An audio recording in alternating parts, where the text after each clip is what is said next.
Irratti baas gubbaatiitu jira. Dhiifama hojii nuti live wal invite godhuun hafee jira tana memoon nu biraan geenye. Maaliif jennaan dubbii live tana hedduutti hin xiyyeeffadhu. Anis Aishaanis keessummaan keenya Atlantarraa nu eegaa jira. Boordii Saniyaa Foundation keessaa tokko Dr. Nuraddiin jechuudha. Aisha illeen akkasumatti dhiifama hojii waa'ee technical issue. So gabaabdumatti osoon Nuraddiin asirratti telefoonaan fidee waan tokko isiniin dhiyeessinen dura maali Saniyaa Foundation maali qajettan Saniyaani maqaa haadhatiyyaati.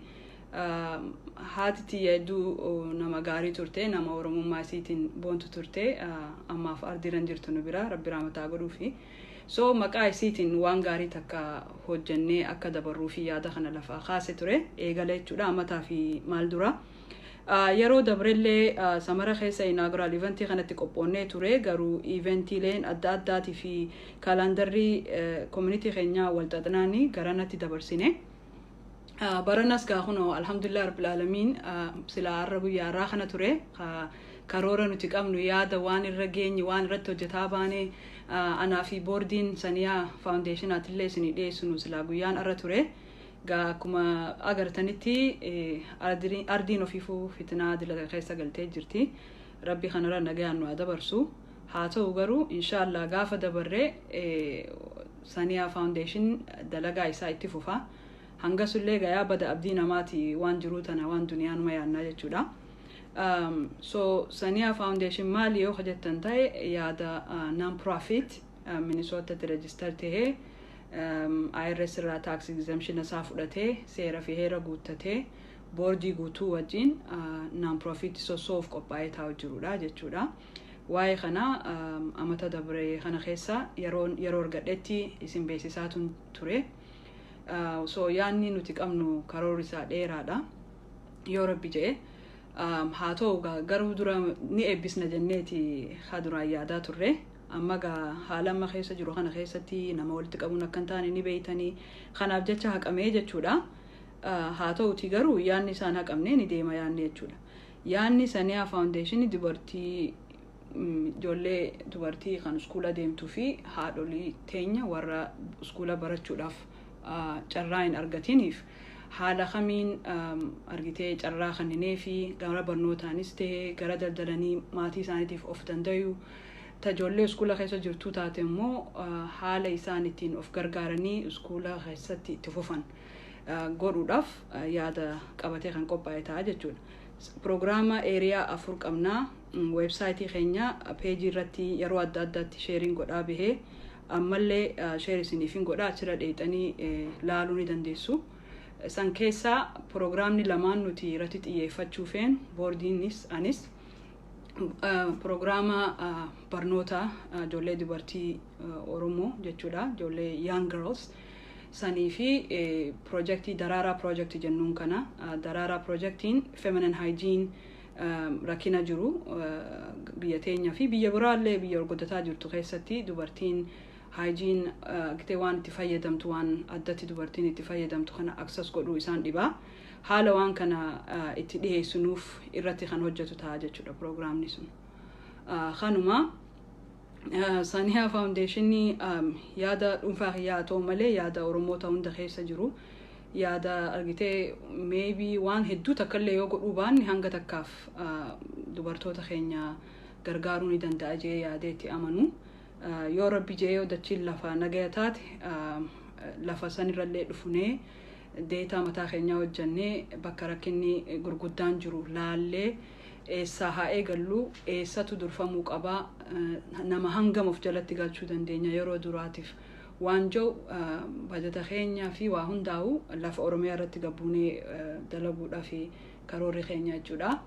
Tanaan dura amata dura yaada kana eegallee volunteer gaafadheetiin qeeroon hedduun na jala hawwaatanii jirtanii information keessan save godhamee jira yoo rabbi jee bakka sadarkaa san bira gugeenye bakka data collection jechuudha bira gugeenye irra deebi'eetiin isin gaafadha ayyama keessan gaa yeroo waan jijjiiramtuuf ammallee volunteer godhuu feetumun feetanii yeroon jiramoon jiru waan jirutti jechuudha ammallee nama ida'ataaf itti idaana laalla kuni ijoollee magaalaa keessa jirtu kan risoorsii qabdu kan warri waa godhuu fi danda'uuf kadhaabbate osoo hin taane ijoollee teenya tabaadiyyaa bakka faffagoo keessatti rakkataa argitee barattu ijoollee duraa jechuudha san gargaaruuf kan dhaabbateedha gabaabdumatti jechuudha.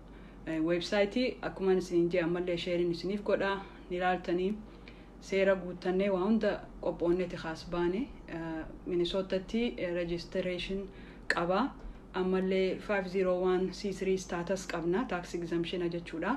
So namoonni organization kana gargaaran akka dhaabbatattis ta'e akka nama tokkotti tax exemption saniin tax illee deebisanii claim godhuu danda'u jechuudha.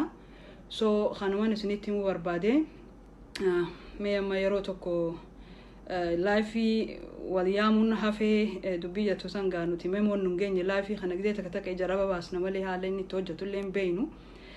Saniifuu amma Dr. Nuruddin Sulee ittiin bilbilaa inni boordii keessaa nama tokko waan gaafattan yoo jiraates akka gaafii keessan asirratti naa ibsitanii isin gaafadha jechuudha. Dhifamaa jira tokko.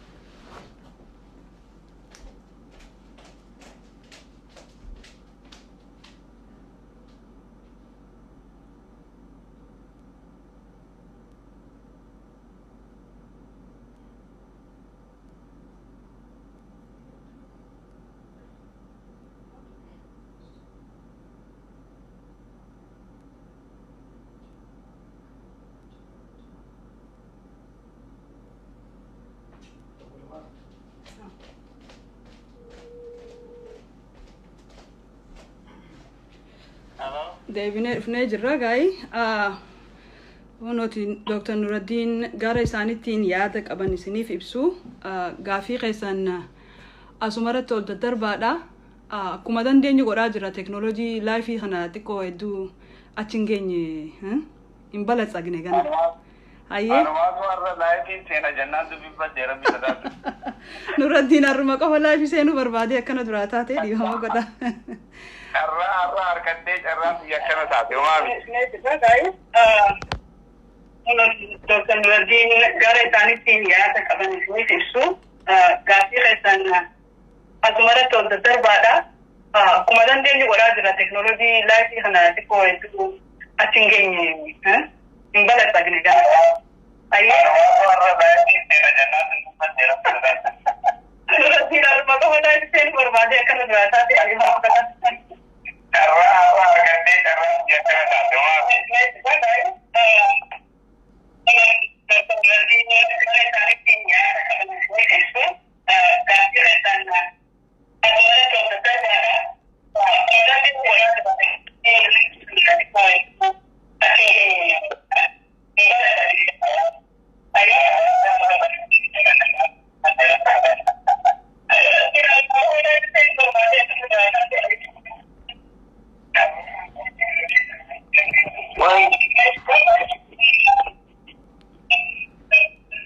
Dr. Nuruddin hayyee yaada kee ibsiif uummataaf please.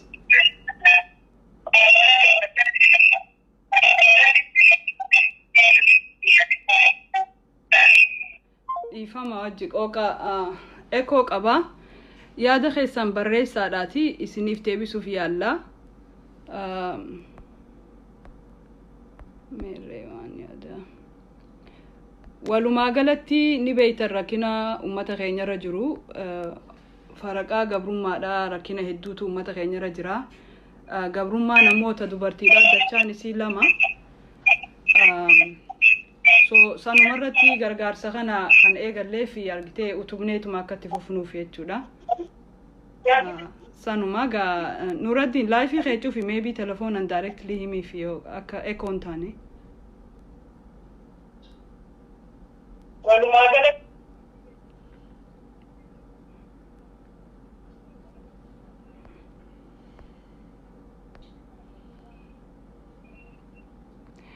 akka itti gargaaruu dandeessan saniyaan peejii qaba. Peejii jechuun websaayitii qaba. Achirratti donation batina qabna. Yoo feetan haala saniin gargaaruu dandeessanii achumaan risiitas isiniif erginaa maaliifi akkuman jedhee 501c3 status qabnaa tax exemptionaa claim godhachuu dandeessu jechuudha tax irratti haala saniin gargaaruu dandeessanii yoo barbaachise ammallee gara volunteerisiinis nama barbaannaa yoo rabbi jee sun gaafa Oromiyaa irratti gabbuune ta'a jechuudha data collection mataa keenyaa maaliifi rakkinni Oromiyaa irra jiru guddaadha keessattuu ijoollee dubartii irra jiru gara kamiin eegalla hangam takka organizationii kun yaangiidha gizuma tokkotti ba'aa guddaa baadhannee hin kufnu garuu eessafaadha warri haqni dura argiteerraa eegalamuu qabu baruudhaaf karaa biiroo mana barnoota biiroo Oromiyaatis tahee namoota dhuunfaatinis tahee institution adda addaa biyya san jiru wajjin ta'uudhaan area needin isaa akka malee guddaa ta'e identify godhuu barbaanna jechuudha Oromiyaa keessatti kuni karoora yeroo dheeraati yeroo ammaan tanaatiif garuu qophii ta'uu keenya yaanni kun lafa bu'uu isaa wanni kun suutaan itti deemaa dhufnu malee yaanni nuti qabnu yaanni isaa dheeraa jechuu kiyya kanuman isiniin jaa Nuraddiin hayyee itti fufi hayyee ni dhaga'ama ni dhageessanii Nuraddiin Dr. Nuraddiin ni dhageessanii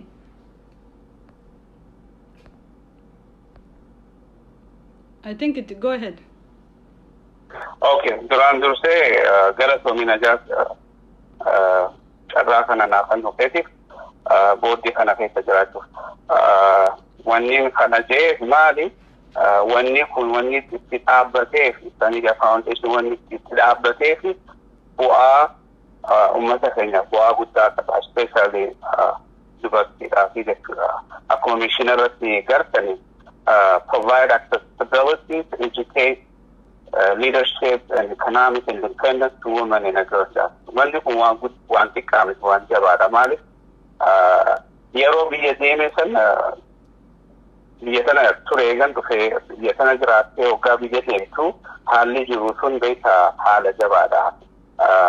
Ijoolleen shamarranii iskuula adeeman irra hedduun agarree ammas deebi'ee ofiisoota adda addaa waggaa deemtu shamarran Oromoon hojjetan yookaan akka sekretariidha yookaan immoo riisepshiniidha malee ofiisa keessatti gaafatamummaa fi bakka adda addaa keessa bakka jabaatan hin jiran.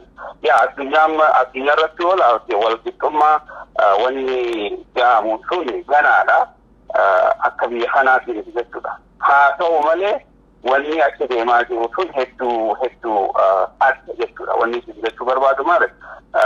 Iskuulummaa barnootuma kanaahu dhiirarraa fi shamarran irratti hoggaadhaan akkaataa itti ilaalu manni biyyatanii akkaataa adda akka shamarran sun yoo hin deemne iskuula fedhinnaa qaban jechuudha. Aadarraa haa ta'u akkaataa itti dhufanirraa haa ta'u ilaalcha akkasii priority hin kennaniif jechuudha.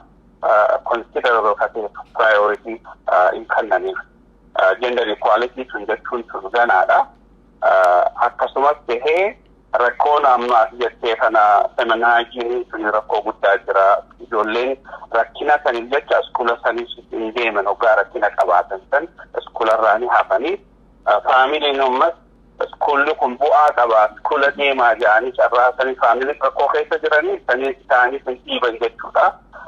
Wanni kun bu'aa waan fiduufi boordii kana keessa jiraachuun kiyya hedduu na gammachiisa maal waan takka yoo jijjiiramas immoo waan guddaadha waan jiruudha kaniifuu arran taane malee meeshootattiin argama ture anis miidiyaan qaba ture rabbiin gaa waan koronaa kana rabbiin akka fedhe qaba wanta kana fide nu qofaa miti addunyaa maraa fide rabbiin nurra haa dhaabu garuu itti fufnaa boordii keessaa qofaa miti ka jiru namoota hedduu jira namoota muuxannoo adda addaa akka qaban bu'aa hafidan foundationa kanaaf wanni kun najaatiin jalqabame the vision is mainly her vision Najat vision immoo bakkaan gahu jechuun shamarran Oromiyaa keessa jiru yaada isaanii bakkaan gahuudha jechuudha. Najaatiin yookaan immoo sanii jajannee xiqqeessinee akka laallee fi wanni kun waan hin taateef sanii rabbi rahmataa godhuuf haadha isiiti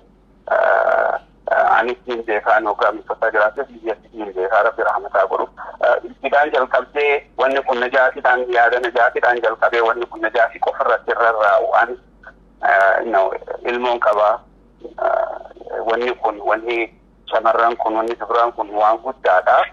So wan tokkoffaa carraa argatee booddee kana keessa jiraatu gammachuun qaba.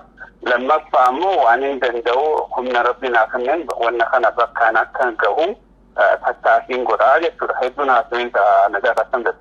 Gaariidha galatoomi Nuraddiin qabxiilee barbaachisaa ta'an hunda himtee jirta. Yaada namuma tokko haasa yeroo hedduu takka guruppii nama 2-3 yaadni sun garuu nama san irratti hin hafu jechuun maaliif yaada hawaasa keenyaati yaada fedhii uummata Oromooti yaada dubartoota keenya ol qabuuti yaada dubartii ol qabde ammoo hawaasa saniif biyya san ol qabuu danda'u waan ta'e namni tokko yoo yaada tokko eegale abbaa san irratti monopolize ta'ee hafu jechuudha dhugaa keeti. Jarri Saniramo wadi bira najat wanta ka wani dawar wa namni da ta fede ta ko karamana o garu in ta shamaran na jatun bi amma hada man warati ya utuba manat ina wa hunde to kite so man ni fe naga tanan allinis naga bikinis naga jatuna community ni hawa ni naga so wannan kana buddhist ne yo lalle bare da jatuga shamaran Kenya hawan Kenya kundi isaanii bira yoo dhaabbanne isaan gargaarree waan isaan barbaachisu qaraatiidhaan gama haajinii jettee waan hundaan isaan bira dhaabbannee waan dandeenyu isaaniif goone jechuu biyyaaf goone hawaasaaf goone jechuudha. Akka sasanittis bal'inaan yoo laallee gaarii kan fakkaata. Galatoomi. Galatoomi Dr. Nuraddiin. So wanni isinitti himuu barbaade maali? Yaadni kun yaada Oromoo hundaati. Maaliif jennaan nuti hundinuu ni beekna biyya san keessaa dhufnee rakkina garagaraa ka dubartiirra jirus hacuuccaan dachaa 2 nu biratti kana ogun joo maal akkan joo barbaades numa beeytanii hacuuccaan dubartii dachaa 2 gawrummaani soo san keessa akka itti dhaloota ol baafnee barsiifnee gaafa maal jetti faranjiin gaafa dubartii barsiiftu hawaasa barsiifta gaafa nama dhiiraa tokko barsiiftu immoo nama san barsiista jechuudha maaliif dubartiin barsiistuu duraa ta'e ilmoo isiitii tan hawaasa saniitii akka hedduutti addunyaan ittiin jijjiiruu dandeessi waan ta'eef.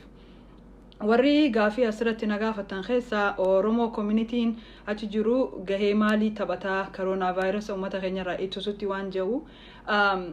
Ani gama kiyyaan akka boordii Oromoo community'ttis jechuudha waan danda'amu waanuma information walii laachuu fi uummata keenya dammeessuu irratti Dr. Obsaan Prezidantii keenya akkuma viidiyoo tanaan dura sa'a muraasa dura mare isinii himetti hanga dandeetti afaan keenyaan akka ogeessa fayyaa tokkotti barnoota barbaachisu kannaa jira.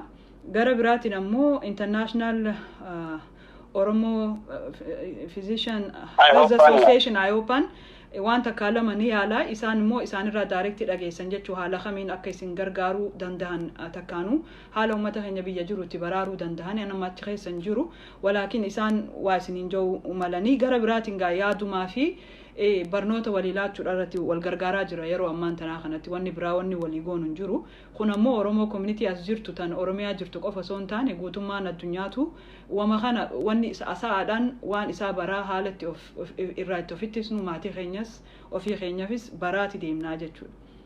Kan biraa maaliif maqaan saniyaa bahee jawgaa fi argaatiin ture akkuma jechaa jirru maqaan saniyaa tun Rabbi rahmataa godhuu fi maqaa haadhatiyyaati. Waan hedduu nama jaalattu turte hedduu nama gargaaru jaalatti turte saniifin maqaa isiitiin wanni kun akka gadhaabbatu godhuu barbaade jechuudha. Maaliifi namni tokko nama gaarii ta'ee yoo dabaru addunyaa tanarraa gaaromina isaa san gara hawaasa biratti babal'iste haala saniin osoo xuriin tokko hin tuune wanni kun fuula dura maqaa isii baadhatee akka deemu kan hin godhe ana jechuudha. Sanuma wanni addaa takka illee hin jiru.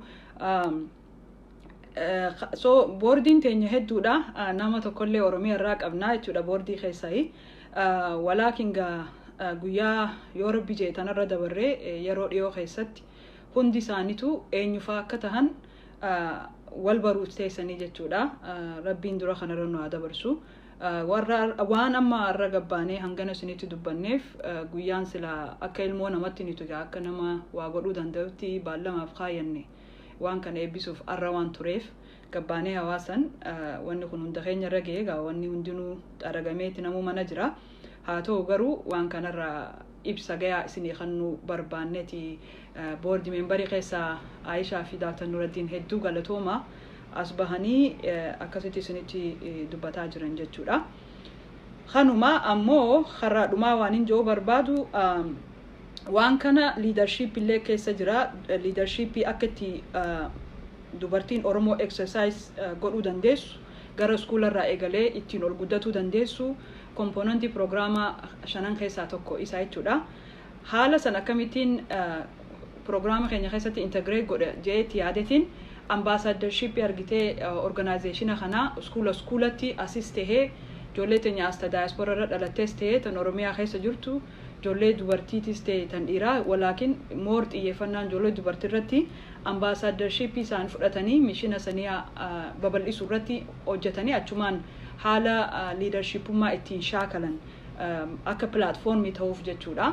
Waan akkanaa kana fan yaadaa jira. Maaliif ni beektan isinuu akka feene barannus sabaaf iyyunus yeroo hedduu dubartii Oromoo yaada keenya irra ejjettanii sila akka nuti isinitti dhaabnee isinitti iyyinu yaada keenya dhaggeeffatanii akka sabatti asin jiru. Tana gizee hundan ja'a ammallee irra deebi'eetiin ja'a jechuudha. Biyyiti tun sabni kun bakka takka gayuudhaaf gaheen dubartii kan mataa ofii dandeessee yaada mataa ofii qabattee deemtu hawaasa kana gar tokkotti of butuu dandeessu oomishuun nurra jiraata tan jirullee akkasumatti kabajuutu isinirra jiraata jechuudha. Namni wal dhaggeeffate tibba wajji ba'a kara tokkotti ba'a waan ta'eef. So kanuma hedduu galatooma na dhaggeeffachuu keessanii fi har'a hedduun gaagaataa viidiyoo isinirra dhaabe. Ta'ullee garuu roolii adda addaa waan hin taphadhuu fi kun isaniyaa fi tasandura Oromoo community fi achi keessas boordii keessan jiraa fi kaan ammoo ni beektan interneetaa walitti deebisanii fi isiniif mare kanuman isiniin jaagaayii yoo gaafii qabaattan moor jechuudha waa'ee saniyaa foundation irraa yoo volunteerism barbaadan wantoota biraatis kan isin dhibe yoo jiraate gara xiyyaanis tahee gara peejitiin barruudhaanis tahee hara feetan nutti barreessitanii isiniif deebisuuf ni yaallaa jechuudha. Kan biraagaa projektiin feezii lammadaa Oromiyaa dhufnee akkuma jenne daataa walitti qabanii gulaaluudha taate jechuudha. San booda hojiitti gasseenna. Kanuman isinitti himuu barbaade egaa hedduu galatooma. Dhiifama. Nama wahii waa gaafate, what is your organizational plan here in Minnesota? Kan Minnesota asii dubbii ambassadorship san ijoollee teenya taasitti dhalatte amma micoontii yaseeraan isiin namaasti dhalate amataan 12 umriin isiiti. Ambassadorship kannaafi ijoollee iskuula adda addatti projektiilee shanan keessaa kan barbaadan irratti akka hojjetan ni kan namaaf jechuudha. Isaanilleen iskuula bakka deeman jechuudha. Zibkoo duukamuu taanan seeran sossoona waan ta'eef jecha isaanilleen iskuula jiran sanitti ijoollee wajji iskuula baratanii wajjiin tahanii ijoollee teenya tan Oromiyaa jirtuuf fundraise godhuu fi waan adda addaa isaaniifis leadership opportunity kannitii fi jara keenyaaf illee waan nuti barbaadnu nuuf argamsiisu jechuudha. Ambassadorshipin suni Oromiyaa irratti qofaa miti jechuudha. Ijoollee as jirtu tan diaspora Minnesota qofa osoo hin taane guutuu addunyaa globally gaafa rabbi nu gargaaretti yaanni xiyyeessanii Australia irra jirtulleen ambassadorship fudhattee ijoolleen iskuulatii wajjiin waan kana ibsanii mishinni isaa is a global organization Minnesottumaaf Oromiyaa qofaa miti. So haala kanaan isaanilleen waa'ee biyyummaa sabboonummaa saba ofii gargaaruu ganamaan akka onnee keessa seenu haala saniin walitti integrate godhuu barbaannaa jechuudha. Kanuma gaayii galatooma. Galatooma.